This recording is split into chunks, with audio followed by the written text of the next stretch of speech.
Hello everyone, welcome to my new blog Rufus lifestyle. আজকে আমরা share করব একটা নতুন ভিডিও। তো আজকে আমি রান্না করেছিলাম, আমার আপু আর আমি রান্না করেছিলাম মুরগির মাংস দিয়ে, আলু দিয়ে মুরগির বিরিয়ানি, মোরগ পোলাও বলা যায়। তো আমরা মোরগ পোলাওটা রান্না করার পিছনে একটা উদ্দেশ্য রয়েছে। তো আমার ছেলে যেহেতু নতুন বাইক নিয়েছে, আমার ছোট ছেলেটা বলছিল যে আম্মু, বাইক যেহেতু নিয়েছি, গরিবের উদ্দেশ্যে যদি কিছু খাবার গরিবদের বিতরণ করে দিই, তাদের দোয়া আমাদের কাজে লাগবে। তো আমার ছোট ছেলের কথা ভেবে আমিও ভাবলাম, আমার আপুও ভাবলো যে ভালো একটা উদ্যোগ নেওয়া যায়। তো আমরা একটা ভালো উদ্যোগ নিয়ে রান্না করেই ফেললাম।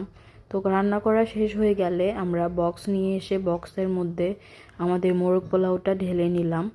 তো মোরগ পোলাওটা ঢেলে নিয়ে আমরা সুন্দর মতো প্যাকেজিংটা কমপ্লিট করে গরিবদের উদ্দেশ্যে আমরা তা বিলিয়ে দিয়েছিলাম। তো আল্লাহ যেন আমাদের এই উদ্যোগকে কবুল করে নেয় এবং আমাদের যেন সকল বালা মুসিবত থেকে দূরে রাখে, দোয়া করবেন।